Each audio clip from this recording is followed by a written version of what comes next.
Cell organelle. An organelle is a specialized subunit having a specific function within the cell. They are organ of the cell. Each organelle has its own lipoprotein membrane. Except nucleus and chloroplast, all other organelle can be seen only with electronic microscope.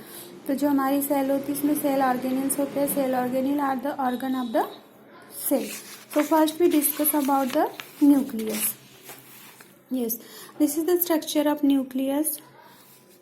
When observed under electron microscope, we can see nucleus covered by double layer membrane with small pore. तो ये जो nucleus का structure होता है, इसकी जो outer membrane होती है न्यूक्लियर मेम्ब्रेन, वो डबल लेयर होती है, उसमें स्मॉल पोर्स प्रेजेंट रहते हैं. This pore allow the passage of material in and out of the nucleus.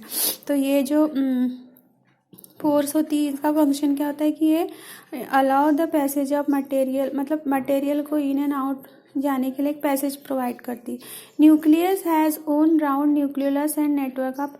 Nucleus में एक ओन राउंड न्यूक्लियोलस होता है ये वाला, और उसके अलावा क्रोमैटिन फाइबर्स होते हैं. Chromatin fibre are thin thread like structure. जो क्रोमैटिन फाइबर होते हैं वो थीन थ्रेड लाइक स्ट्रक्चर्स रहते हैं. And which condense to form short thick chromosome at the time of cell division. वो कंडेंस होते हैं सेल डिवीजन के टाइम में, थिक होते हैं एंड वो क्रोमोजोम का फॉर्मेशन करते हैं. Functional segment on chromosome. जो क्रोमोजोम की जो फंक्शनल सेगमेंट है उसको बोलते हैं jeans. Yes. Function of nucleus. Nucleus का फंक्शन क्या है, मतलब ये सेल में कौन सा फंक्शन परफॉर्म करती है. तो it control all metabolic activity of cell and also that cell division. मतलब इनकी वजह से सेल की ऑल मेटाबॉलिक एक्टिविटी कंट्रोल होती है और सेल डिवीजन में ये रोल प्ले करते हैं. It is involve in the transmission of hereditary character from parent to offspring. जो हम हेरिडिटरी कैरेक्टर्स होते हैं, मतलब ऐसे कैरेक्टर जो जनरेशन टू जनरेशन ट्रांसफर होते हैं. आप जैसे कि किसी किसी के घर में देखा होगा कभी, जैसे अपने ग्रैंड मदर वगैरह उनके जैसे हम दिखाई देते हैं, या फिर हमारे कोई बॉडी के मतलब आँखें हो गई या नोज़ है ये, तो उनके जैसे हमको दिखते. तो वो जो कैरेक्टर है वो हेरिडिटरी कैरेक्टर है. Transmission. It is involve the transmission of hereditary character from parent to offspring. तो ये कैरेक्टर पेरेंट टू ऑफस्प्रिंग में किसके थ्रू ट्रांसफ़र होते हैं, न्यूक्लियस के थ्रू. यस. क्योंकि न्यूक्लियस में क्या होता है, क्रोमैटिन फाइबर होते हैं. क्रोमैटिन फाइबर मीन्स क्रोमोसोम, और क्रोमोसोम्स का फंक्शनल यूनिट क्या होता है, सेगमेंट होता है जीन्स. ओके. उसके बाद हम नेक्स्ट ऑर्गेनल देखेंगे, endoplasmic reticulum. Think about it. How many types of pipeline there in your building home, what are their function. Yes. हमारे घर में ऊपर में टंकी लगी होती है पानी की, और वहाँ से वेरियस पाइपलाइंस होती है जो अलग अलग एरिया में जहाँ पे भी हमको वाटर की ज़रूरत होती है वो सप्लाई करने का काम करते हैं. तो ठीक वैसे ही एंडोप्लाज्मिक रेटिकुलम का भी एक नेटवर्क होता है जिसमें मिनिएचर ट्यूब्स होती है, और ये मिनिएचर ट्यूब्स क्या करती है, इनमें फ्लूइड भरा होता है. वो फ्लूइड को एक ऑर्गेनल से दूसरे ऑर्गेनल तक लेके सेल में फ्लूइड को ट्रांसफर करने का काम करती है. तो organelle which conduct various substance inside the cell is called endoplasmic. मतलब ये ऐसा ऑर्गेनल होता है जिसमें वेरियस सब्सटेंस रहते हैं, is called endoplasmic reticulum. Endoplasmic reticulum has a net like structure consisting of interconnected. ये एक नेट लाइक स्ट्रक्चर होता है जिसमें मिनिएचर ट्यूब्स होती है. Miniature tubes and seat filled with fluid. इसमें जो मिनिएचर ट्यूब्स होती है इसमें फ्लूइड भरा हुआ होता है. Endoplasmic reticulum is connected to nucleus from inner side and to plasma membrane from outer side. Inner side में देखेंगे तो न्यूक्लियस से कनेक्टेड है, ये न्यूक्लियस हो गया, और आउटर साइड में देखेंगे तो ये प्लाज्मा मेम्ब्रेन से कनेक्ट रहेंगे. रफ एंडोप्लाज्मिक रेटिकुलम है ribosome granule on its outer surface. अगर एंडोप्लाज्मिक रेटिकुलम है उसके आउटर सरफेस पे राइबोसोम के ग्रैन्यूल्स प्रेजेंट है तो वो क्या है, और उसको बोलते हैं rough endoplasmic reticulum. Function of endoplasmic reticulum. It is the framework that support cell. ये सेल के लिए एक फ्रेमवर्क होता है की तरह काम करता है जो सेल को सपोर्ट करता है. Conduction of protein. Third, toxin that have enter the body through food air and water are made water soluble by endoplasmic reticulum and flush out of the body. अगर कुछ टॉक्सिन हमारे body में enter हो जाते तो उसको water soluble बनाने किसके थ्रू किया जाता है, एंडोप्लाज्मिक रेटिकुलम के थ्रू, और उसे हमारे बॉडी से फ्लश आउट कर दिया जाता है. उसके बाद में देखो नेक्स्ट सेल ऑर्गेनेल है गोल्गी कॉम्प्लेक्स। तो what material are use to pack your favourite biscuit and chocolate, what is the function of packing department of the factory. तो ठीक जिस तरह से ये पर यहाँ पे इस डिपार्टमेंट में वर्क होता है उसी टाइप से गोल्गी कॉम्प्लेक्स का भी वर्क है। गोल्गी कॉम्प्लेक्स को फूड मटेरियल को पैकेजिंग करके अदर ऑर्गेनेल्स तक वो लेके जाता है। तो this is the structure of Golgi complex. यहाँ पे तुम देखोगे ये जो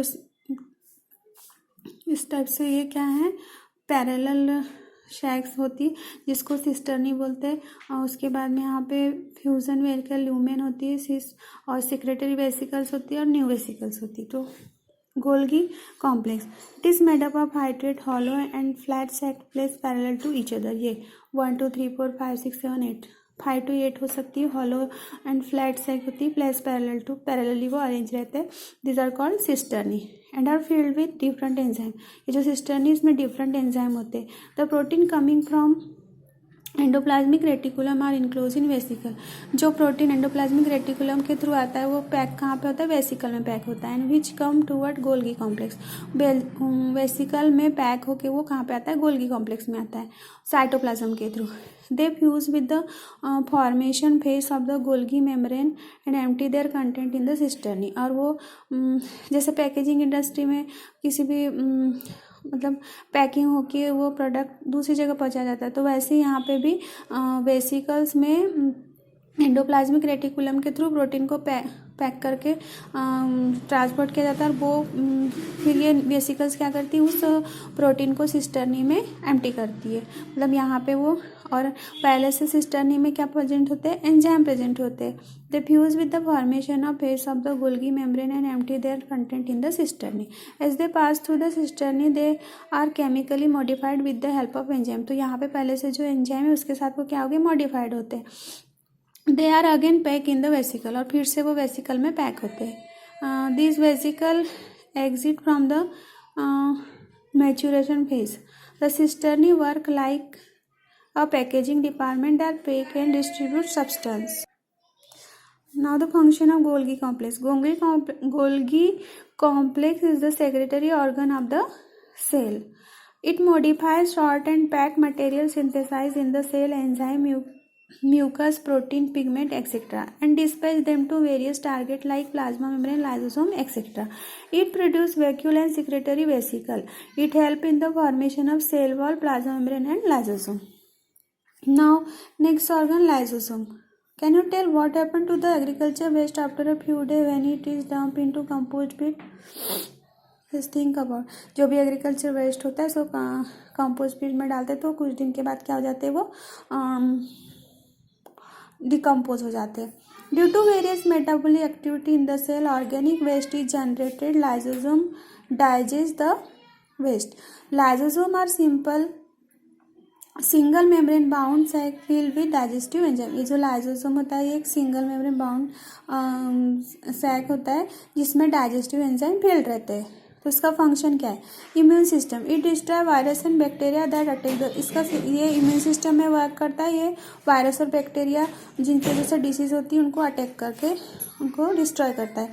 डिमोलिटिशन speed. It is destroy worn out cellular organelle and organic debris.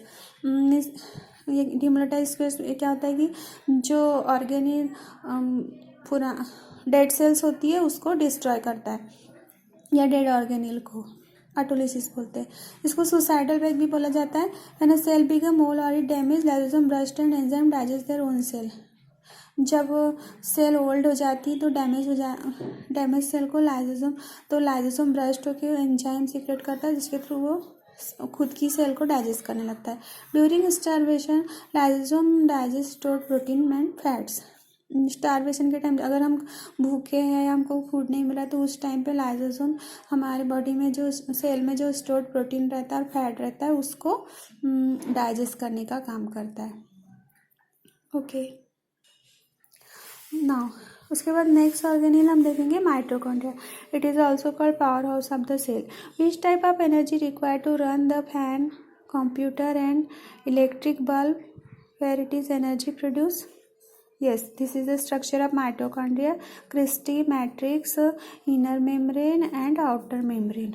Yes, each cell organelle require energy and this energy is produced in the mitochondria. मतलब जो जितने भी सेल ऑर्गेनिल है उनको एनर्जी की नीड होती है, that is produce in the mitochondria. Under the electron microscope mitochondria is seen as a double membrane structure. जब हम इसको इलेक्ट्रॉन माइक्रोस्कोप में देखेंगे तो हमको डबल मेम्ब्रेन स्ट्रक्चर दिखेगा. The outer membrane is porous and the inner membrane is deeply folded. जो outer membrane होता है वो पोरस होता है, इसमें स्मॉल पोर्स होते हैं, और inner membrane is deeply folded. Inner membrane क्या रहता है, डीपली फोल्डेड रहता है. This folds are called cristae. ये जो इनर मेम्ब्रेन की जो फोल्ड्स है इनको बोलते हैं cristae. The inner cavity is filled with proteinaceous gel like matrix containing. Inner membrane जो होता है यहाँ पे प्रोटीनेसियस जेल लाइक सब्सटेंस होता है जिसमें राइबोसोम रहते हैं, फॉस्फेट के ग्रैनुल रहते हैं एंड डीएनए प्रेजेंट होता है. Therefore it can produce its own protein. इसलिए इस वजह से वो अपना खुद का ओन प्रोटीन प्रोड्यूस कर सकता है. With the help of enzyme mitochondria oxidise carbohydrate and fat in the cell.